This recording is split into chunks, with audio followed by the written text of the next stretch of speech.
શ્રી સહજાનંદ ગુરુકુલ સંચાલિત શ્રી પુરુષોત્તમ વિદ્યાલય ઓનલાઈન એજ્યુકેશનમાં આપ સર્વેનું હાર્દિક સ્વાગત છે. જય શ્રી સ્વામિનારાયણ વિદ્યાર્થી મિત્રો, આજે આપણે ધોરણ 10ની અંદર સામાજિક વિજ્ઞાનમાં 17મા પાઠમાં ગરીબી અને બેરોજગારી એનો ભાગ બીજો જે આપણે પહેલા ભાગનો આગળ અભ્યાસ કરી ગયા એની આજે આપણે ચર્ચા કરવાની છે. મિત્રો, આજે આપણે વાત કરવાની છે ગરીબી નિવારવાની જે સરકાર દ્વારા જે વ્યૂહરચનાઓ અપનાવવામાં આવી છે. સરકારે ગરીબીને નાબૂદ કરવા માટે જે પગલાં ભર્યા આપણે આજે એની ચર્ચા કરીએ. અત્યાર સુધી કેટલીય પંચવર્ષીય યોજનાઓ થઈ ગઈ, પણ આ પંચવર્ષીય યોજનાઓ જે છે એ પંચવર્ષીય યોજનાઓની અંદર સરકાર દ્વારા જે કંઈ પણ પગલાઓ લેવામાં આવ્યા એ નક્કર પગલાઓનું આપણને પરિણામ સ્પષ્ટ સાચું અહીંયા મળ્યું નથી. એટલે આ નિવારણ માટેના પગલાઓમાં પહેલું જ આપણને કહેવામાં આવ્યું છે કે આઝાદી પછીના વર્ષોમાં આયોજનમાં ગરીબી હટાવોનું જે સૂત્ર હતું તે સૂત્ર સરકારે મોટા પાયા ઉપર અને જે ભારે ઉદ્યોગો જે હતા, મોટા ઉદ્યોગો ભારે ઉદ્યોગ એને જ પ્રોત્સાહન આપ્યું. સરકારે એના તરફ જ ધ્યાન દોર્યું અથવા તો ધ્યાન આકર્ષિત કર્યું, જેનાથી થયું શું કે નાના ઉદ્યોગો, ગૃહ ઉદ્યોગ અને કુટીર ઉદ્યોગ હતા એને નજરઅંદાજ કરવામાં આવ્યા, સાઇડલાઇન કરવામાં આવ્યા. જે ગૃહ ઉદ્યોગ ઘણા બધા વ્યક્તિઓને રોજગારી આપતા, એટલે કહેવામાં આવ્યું ચાવીરૂપ ઉદ્યોગોના વિકાસ ઉપર વધારે જોક એટલે કે વધારે ભાર આપવામાં આવ્યો. તેના વિકાસ માટે અનેક પ્રોત્સાહનો આપ્યા, જેથી શહેરોના વિકાસ અને બીજી બાજુ ગ્રામીણ ક્ષેત્રે હરિયાળી ક્રાંતિ જે છે અન્ન ક્ષેત્રે જે સ્વાવલંબન સિદ્ધ કર્યું તે લક્ષ્ય સાથે જમીનદારી સુધારાના કાર્યક્રમોનો અમલ પૈકી ખેતી ક્ષેત્રનો વિકાસ સાધીને દેશમાં ઉત્પાદનમાં વધારો થશે, રોજગારીની તકોનું સર્જન થશે, રોજગારી વધશે અને આવકની અંદર વધારો થશે. આવો વિચાર સરકારનો હતો, પણ આ વિચાર સદંતર ખોટો થયો. સરકાર જે પ્રમાણે વિચારતી હતી એ પ્રમાણે એનું પરિણામ ન આવ્યું, જેનાથી માલિકો જે છે, ઉદ્યોગપતિઓ જે છે એ વધુને વધુ અમીર બનતા ગયા, જમીનદારો જે છે એ વધુને વધુ પૈસાદાર બનતા ગયા. ધનિક વર્ગોને મળતી આવકનો વધારો લાભ સરકારે વિચાર્યો કે આપણે પૈસાદાર વર્ગ છે, ઉદ્યોગના માલિકને કાંઈક સબસિડી આપીએ, લોન આપીએ, ધિરાણ આપીએ તો એ એના કર્મચારીઓને એનો ફાયદો આપશે. પણ અહીંયા થયું ઉલટું, એનો લાભ એકલો માલિક લેવા લાગ્યો, જમીનદાર પોતે લેવા લાગ્યો, જેનો લાભ પ્રજાને અથવા તો કર્મચારીઓને આપવો હોય એ અહીંયા મળ્યો નહીં. સરકારની આ એક વ્યૂહરચના ખોટી પડી. તેથી ગરીબીની સંખ્યા ઘટશે, પરંતુ આ વ્યૂહાત્મક આશાવાદ ઠગારો નીકળ્યો. જો અહીંયા સ્પષ્ટ આપણને કીધું છે ખોટો નીવડ્યો. ઠગારો નીવડ્યો એટલે સરકારે જે અંદાજ બાંધ્યો હતો એ અંદાજ સરકારનો ખોટો નીકળ્યો અને દેશમાં આર્થિક વિકાસની ગતિ ધીમી મંદ રહી અને આવકની અન્યાયી અસમાનતામાં વહેંચણી થવા લાગી, જેનાથી કેન્દ્રીયકરણ, સંપત્તિનું કેન્દ્રીકરણ સમાજના ટોચના અમુક ધનિકોના હાથમાં જ રહ્યું. આમ આર્થિક વિકાસના લાભોનું વિસ્તરણ ન થતાં ગરીબીની સ્થિતિ જે છે એમાં કાંઈ પણ સુધારો ન આવ્યો. બીજો, સરકારે આવકની અસમાનતા દૂર કરવા માટે કરવેરાની નીતિ ગરીબોને જીવન જરૂરિયાત ચીજવસ્તુઓ જે છે એ જીવન જરૂરિયાત ચીજવસ્તુઓનું ઉત્પાદન થઈ જાય અને ઉત્પાદન વધે એવા હેતુસર ધનિકોને વપરાશની ચીજવસ્તુ કે સેવાઓની મોજ શોખની, ભોગવિલાસની ચીજવસ્તુ અને સેવાઓ તથા તેઓની આવક ઉપર ઊંચા દરે કરવેરો નાખવામાં આવ્યો. સરકારે જોયું કે ગરીબોને જીવન જરૂરિયાતની ચીજવસ્તુ છે એના ઉત્પાદન કરનારા જે કારખાના છે, જે કંપનીઓ છે, જે ઉદ્યોગો છે એના ઉપર નજીવું ટેક્સ નાખવામાં આવે અને જે મોજ શોખની છે, એસી, ફ્રીજ, ઘરઘંટી, વોશિંગ મશીન, થિયેટરમાં પિક્ચર જોવા જાય તો એના ઉપર ટેક્સ વધારી નાખો, જેનાથી આવક વધશે અને એનું ઉત્પાદન ઘટશે. તેથી તેની સાથે ગરીબોની ચીજવસ્તુઓની પાછળ જે વપરાશી ખર્ચ છે એ વધી ન જાય. આવકનો મોટો હિસ્સો જે છે એ જીવનની, ગરીબોની જે પાયાની જરૂરિયાત છે એની પાછળ ખર્ચાઈ ન જાય એવો એક સરકારે એના માટે પ્રોગ્રામ તૈયાર કર્યો અને પીડીએસ, જેને આપણે કહીએ છીએ જાહેર વિતરણ પ્રણાલી, તે હેઠળ વ્યાજબી ભાવની દુકાનો FVSS દ્વારા જાહેર, જેને આપણે કહીએ છીએ સસ્તા અનાજની દુકાનો, કંટ્રોલ, રાશનની દુકાનો, જેની અંદર આ જે મધ્યમ વર્ગ અને ગરીબ વર્ગ જે છે એની જીવન જરૂરિયાતની ચીજવસ્તુ અહીંયાથી એમને સરકારી ભાવે મળી રહે એવી સસ્તા અનાજની દુકાનોની સ્થાપનાઓ કરવામાં આવી, જે નિયત જથ્થામાં રાહત દરે ઘર આંગણે પૂરી પાડીને એમના જીવન ધોરણને ઊંચું લાવવાનો વ્યૂહ, એક પ્લાન સરકારે અપનાવ્યો. આમ ધનિક વર્ગની વસ્તુઓ ઉત્પાદન ઘટે અને ઉત્પાદનના સાધનોની ફાળવણી, જમીન, મૂડી, શ્રમ અને નિયોજક, આ ઉત્પાદનના 4 સાધનો છે, એની ફાળવણી ગરીબીની ચીજવસ્તુઓના ઉત્પાદન તરફ વધે તેવા પ્રયત્નો સરકાર દ્વારા કરવામાં આવ્યા. ત્રીજો, ગરીબી નાબૂદી માટે કૃષિ ક્ષેત્ર ઉપર પણ વિશેષ ભાર મૂકવામાં આવ્યો અને સરકારે જમીન ધારા સુધારાનો અમલ કર્યો. જમીનની ટોચ મર્યાદા જે છે એ નક્કી કરી કે આનાથી વધુ જમીન કોઈ પાસે હશે તો એ જમીન સરકાર પોતાના હસ્તક લઈ લેશે.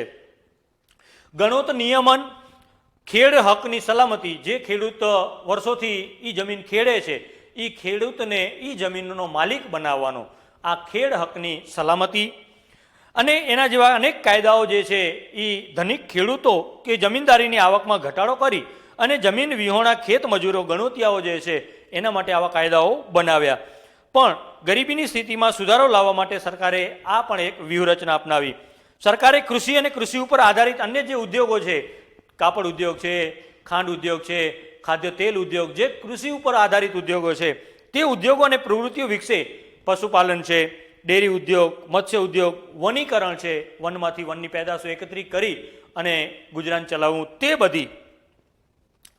તે બધી જ વસ્તુઓ અને એમાં રોજગારી વધે. પરંપરાગત વ્યવસાય છે, દરજી છે, સિલાઈ મશીનો છે, દરજીનું કામ કરતા હોય, અથવા તો જે મોચી છે, બૂટ ચંપલો, સુથારી કામ કરતા હોય, આ બધાના જે કાંઈ પણ પરંપરાગત વ્યવસાય છે, બાપ દાદાના સમયથી એ કામ કરી રહ્યા છે, એવા વ્યવસાયોને પ્રોત્સાહન આપવામાં આવ્યું. સરકારે ગ્રામીણ ક્ષેત્રે શિક્ષણની સાથે સાથે સ્વાસ્થ્ય, વસવાટ, રોજગારી, કુટુંબ નિયોજક, સંદેશા વ્યવહાર અને આંતર સુવિધાઓ જે છે, પાયાની જે સુવિધાઓ છે, રસ્તાઓ છે, પાણી છે, વીજળી છે, એ દિશામાં સરકારે પગલાં ભર્યા કે એની અંદર ગામડાઓને હવે સદ્ધર બનાવો, ગામડાઓની અંદર પાયાની સુવિધાઓ આપો. તો સરકાર દ્વારા આવા કાર્યક્રમો અમલમાં મૂકવામાં આવ્યા. ગરીબી નિવારણના કાર્યક્રમો, જેને આપણે કહીએ છીએ પોવર્ટી એલિવેશન પ્રોગ્રામ, PAP, એની આપણે ચર્ચા કરીએ તો ગરીબીનું નિર્મૂલન કરવા માટે સરકાર દ્વારા જે કાંઈ પણ વ્યૂહરચના અપનાવવામાં આવી છે એમાં પહેલો કાર્યક્રમ વેતનયુક્ત રોજગારીનો કાર્યક્રમ, જેની અંદર તમે કામ કરો સામે તમને એનું વળતર રોકડમાં ચૂકવવામાં આવે. અથવા બીજું જે છે એ સ્વરોજગારીના કાર્યક્રમો, જે તમે સરકાર તમને સીધી અહીંયા રોજગારી નથી આપતી, પણ તમને એવી તાલીમ આપે છે, તમને એવો ડિપ્લો કે ડિગ્રી કોર્સ કરાવે કે જેના માધ્યમથી 6 મહિના, 12 મહિના કે 2 વર્ષનો કોર્સ હોય એ તમે કોર્સ કરો તો તમે પોતાની શોપ ખોલી શકો છો. કંઈક રિપેરિંગ કે ટીવી રિપેરિંગ છે કે ઇલેક્ટ્રિશિયન જે તમે છો, ITI, તો ITIની અંદર મિકેનિકલનો કોર્સ કરાવે, ટીવી, મોબાઈલ રિપેરિંગનો તમને શીખવાડવામાં આવે, 6 મહિનાનો કોર્સ હોય અને તમને સર્ટિફિકેટ આપવામાં આવે અને તમને દુકાન ખોલવી હોય તો તમે દુકાન ખોલી અને તમે પગભર થઈ શકો, એવો બીજો કાર્યક્રમ. અને ત્રીજો, અન્ન સુરક્ષાને લગતો કાર્યક્રમ, તમને મહિનાની અંદર કુટુંબના જેટલા સદસ્યો હોય એના માટે જો તમે બિલો પોવર્ટી લાઇન એટલે કે BPL કાર્ડ ધારક છો તો તમને 35 કિલો ધાન્ય સરકારી ભાવે તમને આપવામાં આવે છે. અને સામાજિક સલામતીને લગતા કાર્યક્રમો. પાંચમો, શહેરી ગરીબી નિવારણના કાર્યક્રમો, શહેરમાં જે ગરીબો જે છે એના માટેના કાર્યક્રમો. તો આપણે વાત કરીએ કૃષિ અને સિંચાઈ, સડક, પાક સંરક્ષણ, સેન્દ્રિય ખેતી, પેદાશો અને તેના ક્ષેત્રમાં જે કાંઈ પણ કામ છે તે. તો પ્રધાનમંત્રી કૃષિ સિંચાઈ યોજના પહેલો કાર્યક્રમ છે, પ્રધાનમંત્રી કૃષિ સિંચાઈ યોજના. રાષ્ટ્રીય કૃષિ યોજના અન્વયે ખેતીના વૃદ્ધિદરમાં વધારો થાય, કૃષિ સંલગ્ન વિભાગો વિકસે, સિંચાઈની સગવડોમાં વધારો થાય અને એના માટે મધ્યમ કક્ષાના ચેકડેમો બનાવવા, ખેત તલાવડીઓ બનાવવી, જેનાથી પાણી જે છે એ દરિયાની અંદર વહી ન જાય અને વરસાદી પાણીનો સંગ્રહ કરી અને એ પાણીનો ઉપયોગ ખેતીની અંદર કરી અને આપણે ઉત્પાદનમાં વધારો કરી શકીએ. પ્રધાનમંત્રી ફસલ વીમા યોજના, આ વીમા યોજનાની અંદર પણ એવું છે કે કોઈ કુદરતી આફતી આવે અને તમારો પાક નિષ્ફળ ગયો તો તમને વીમો પ્રોવાઈડ કરવામાં આવે છે. તમને વીમો આપવામાં આવે કે ભાઈ તમારો પાક નિષ્ફળ ગયો છે તો તમે વીમો ઉતરાવ્યો હોય તો તમને રોકડ રકમની સહાય આપવામાં આવે, જેનાથી ખેડૂત જે છે એ કર્જદાર ન બની રહે. ત્રીજો કાર્યક્રમ છે રાષ્ટ્રીય પેયજળ કાર્યક્રમ. આ કાર્યક્રમના અંદર તમને પીવાના પાણી માટેની જોગવાઈઓ કરવામાં આવી છે. આ કાર્યક્રમ હેઠળ ખેતરનું પાણી, હયાત કેનાલો છે, માળખામાં સુધારો કરવો, જમીનને ધોવાણ અટકાવવું, જ્યાંથી પાણીનું વહેણ જતું હોય અને માટી ધસરાઈને બીજી જગ્યાએ જતી હોય તો એને રોકવા માટે આડબંધ ઊભા કરવા, બોરીબંધ બનાવવા વગેરે. તળાવો ખોદકામ, વોટરશેડ છે, વિકાસ ટાંકી, પાણીના ભરવા માટેની જે ટાંકી જે છે એનું નિર્માણ, વરસાદી પાણીના સંગ્રહ માટે ઘરની અંદર જ આપણે ફળિયામાં જ વરસાદના પાણીને જેને ભૂગર્ભ સંચયન વરસાદી પાણીને સાચવવા માટેના ટાંકાઓ બનાવી દેવા વગેરેનું અહીંયા કાર્યક્રમ અમલમાં મૂકવો. રાજ્ય સરકારે પણ ખેતીને લગતા લાભોની યોજના ખરીફ પાક માટે તદ્દન નજીવા વ્યાજદરે બેંકમાંથી ખેડૂતોને લોન, ધિરાણ પૂરું પાડવું, પશુપાલન માટે ખાતરના સંગ્રહ માટે સુવિધાઓ ઊભી કરવી. કેન્દ્ર સરકારની સિંચાઈ કાર્યક્રમો પણ રાજ્ય સરકારે જે નક્કી કર્યા હોય એવા નક્કર પગલાં ભરવા. ગુજરાત સરકારે ગરીબી નિવારણ કાર્યક્રમ માટે જે કાંઈ પણ પ્રોગ્રામો હાથ ધર્યા છે એની છેલ્લા દશકાથી ગરીબી કલ્યાણ, જે ગરીબ કલ્યાણ મેળાઓ આપણે જેને કહીએ છીએ, જેમાં અલગ અલગ કેટેગરીના વ્યક્તિઓને, ખેડૂત હોય તો તેને ખેતીની કીટ આપવી, કારીગર હોય કોઈ સુથારી કામ કરતો હોય તો એને સુથારી કામ માટેના ઓજારો જે છે એ આ મેળાની અંદર એમને મફત આપવા. ત્યારબાદ કોઈ દરજી છે તો એને સિલાઈ મશીનો આપવા, કોઈ સિમેન્ટનું કામ કરે છે અથવા તો કોઈ કડીઓ છે તો એને છીણી, હથોડી, આ બધી વસ્તુઓ આપવી. આવા કાર્યક્રમો ગરીબ કલ્યાણ મેળામાં કરવામાં આવી રહ્યા છે. ઇનામ યોજના, ઇનામદારો જેને આપણે કહીએ છીએ, આ યોજના હેઠળ ખેડૂતો માટે રાષ્ટ્રીય કૃષિ બજાર ઊભું કરવું અને જે ખેડૂત પોતાની પ્રોડક્ટ્સ છે, પોતાની ઉત્પાદન થયેલી વસ્તુઓ, ખેતી પેદાશ છે, એની ઓનલાઈન હરાજીમાં મૂકી શકે કે ભાઈ મારી પાસે મગફળી છે કે મારી પાસે ચોખા છે, ઘઉં છે, કપાસ છે, તો એની આપણે ભુજની બજારમાં કે કોઈ પણ એક બજારમાં વેચવા જઈએ તો ત્યાંના ખેડૂતો જ એને ખરીદે અને હરીફાઈ લિમિટેડ હોય, પણ આપણે આપણો પાક જે છે એ ઓનલાઈન વેચવા માટે મૂકીએ તો અહીંયા બેઠા બેઠા ક્યાંયથી પણ આપણા ગ્રાહકો એને ખરીદવા માટે, કે બેંગ્લોરથી કોઈ કપાસની મિલ છે કે અમદાવાદની કોઈ કપાસની મિલવાળાએ આપણી કપાસની બોલી આટલી લગાડી, બીજાએ એનાથી 50 રૂપિયા વધુ લગાડી, તો આપણે જે બોલી વધારે લગાડે અથવા તો જે વધુ ભાવ આપે એને આપણે માલ આપીએ છીએ. તો અહીંયા પણ એ જ થાય છે. સૂચિબદ્ધ કરવી એટલે કે ક્રમબદ્ધ કરવી અને વેપારી કોઈ પણ જગ્યાએથી આપણો જે માલ છે એને ખરીદે, ઓનલાઈન ખરીદે, ઓનલાઈન બોલી લગાવી શકે છે. આની અંદર વચેટીઓ, જે દલાલ હોય, ખેડૂત અને વેપારી વચ્ચે જે દલાલ હોય એ દલાલી નાબૂદ થાય છે. આપણે દલાલી પણ આપવી પડતી નથી અને પોષણક્ષમ ભાવ ખેડૂતને મળી રહે છે.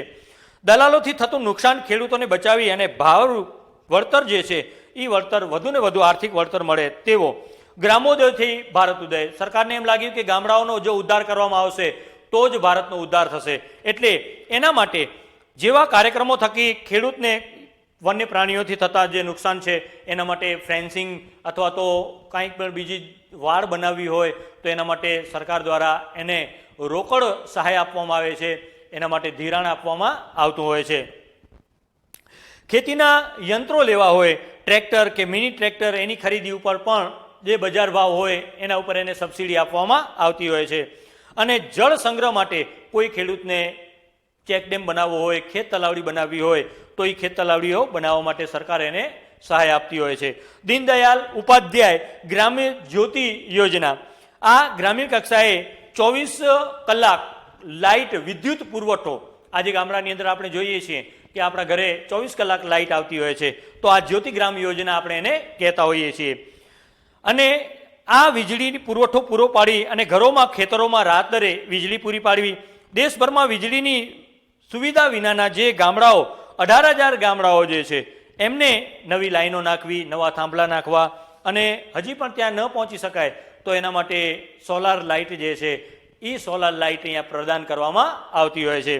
આદિવાસીઓના સર્વાંગી વિકાસ માટે વનબંધુ કલ્યાણ યોજનાઓ, વનવાસી પ્રજા જે છે, આદિવાસી જે છે એના માટેની યોજના છે.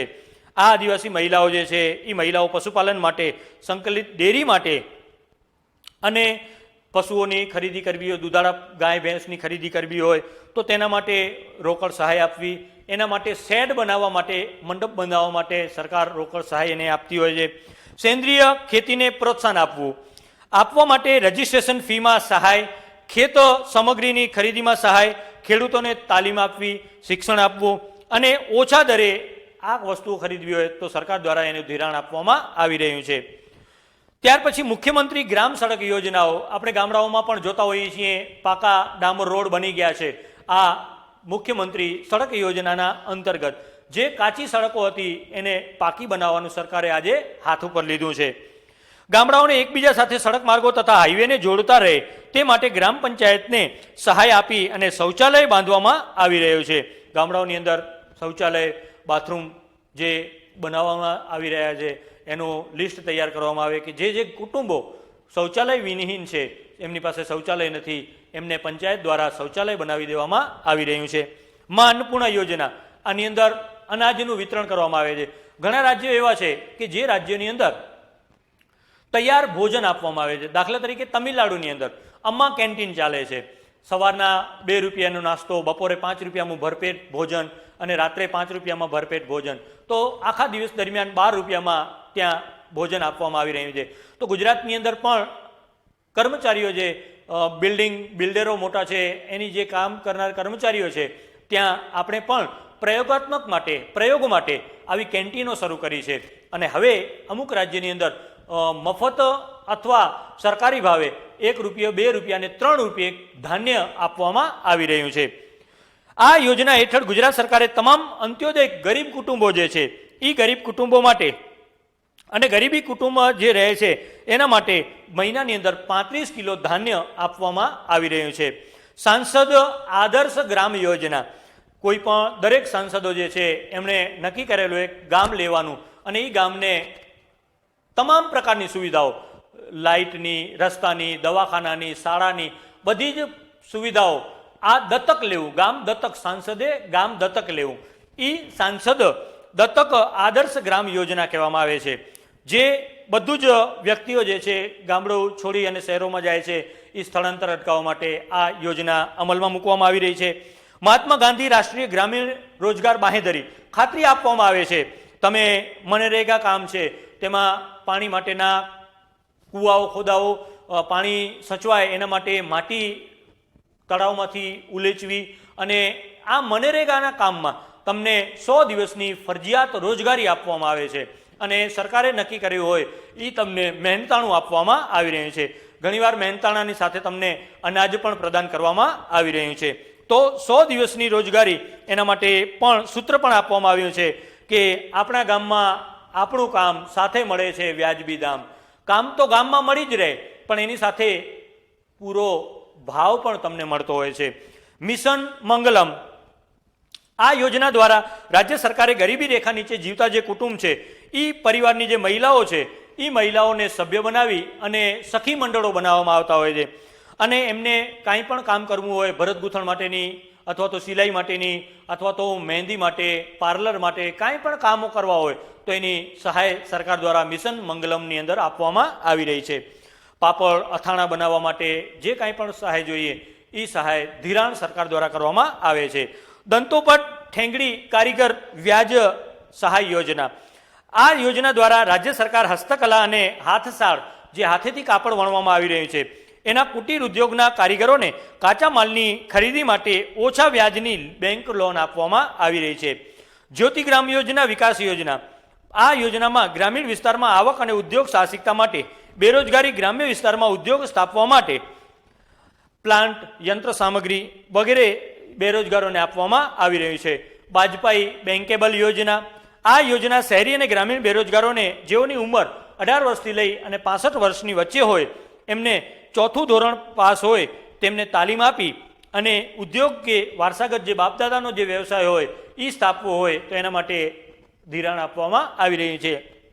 એગ્રો બિઝનેસ પોલિસી 2016, આ દ્વારા રાજ્ય સરકારે પ્રોસેસ ફૂડ પ્રોટેક્ટ, જે કાંઈ પણ પેકિંગ કરવાની, જે કાંઈ પણ ખેતીને લગતી પેદાશો જે છે એને પેકિંગ કરી અને બજારમાં વેચવા માટે જે કાંઈ પણ ઉદ્યોગ ધંધાની સ્થાપના કરવી હોય તો એની સહાય સરકાર દ્વારા કરવામાં આવી રહી છે. 10 લાખ લોકોને રોજગારી પૂરી પાડવાની યોજના અમલમાં મૂકવામાં આવી રહી છે. તો આ પાઠની અંદર આટલો બીજા ભાગની અંદર આપણે એનો ચર્ચા કરી. હવે પછી બેરોજગારી જે છે એની આપણે ચર્ચા એના પછીના વિડીયોની અંદર કરશું. તો એના સ્વાધ્યાયના પ્રશ્નો તમને હું લખાવી દઉં છું, એ તમારે લખાવી અને મને મોકલાવવાના. આજે જેટલું આપણે અભ્યાસ કર્યો એના પ્રશ્નોની આપણે ચર્ચા કરીએ છીએ.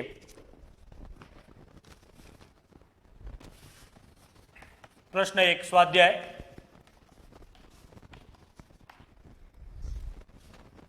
ગરીબી નિવારણના વિવિધ ઉપાયો જણાવો. ગરીબી નિવારણના વિવિધ ઉપાયો જણાવો. બીજો પ્રશ્ન છે, ગરીબી નિવારણના કાર્યક્રમ અન્વયે ગરીબી નિવારણના કાર્યક્રમ અન્વયે કૃષિ ક્ષેત્રે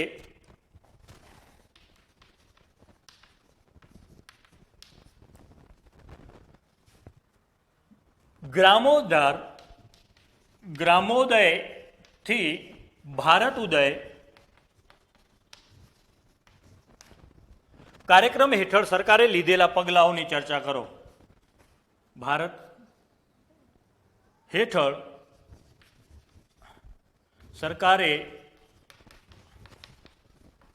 લીધેલ પગલાંની ચર્ચા કરો.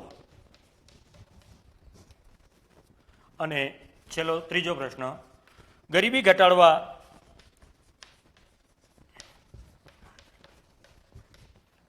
ના મુખ્ય સરકારી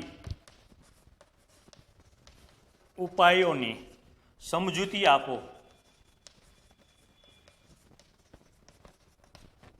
તો બીજા ભાગની અંદર આપણે આટલી ચર્ચા કરી. હવે પછી ત્રીજા ભાગની અંદર આપણે બેરોજગારીની વાત કરશું. તો આ વિડીયો લાઈક કરજો, શેર કરજો અને સબસ્ક્રાઈબ કરજો. હવે પછી નવા વિડીયો સાથે, નવા ટોપિક સાથે મળશું. ત્યાં સુધી દરેક વિદ્યાર્થીને જય શ્રી સ્વામિનારાયણ.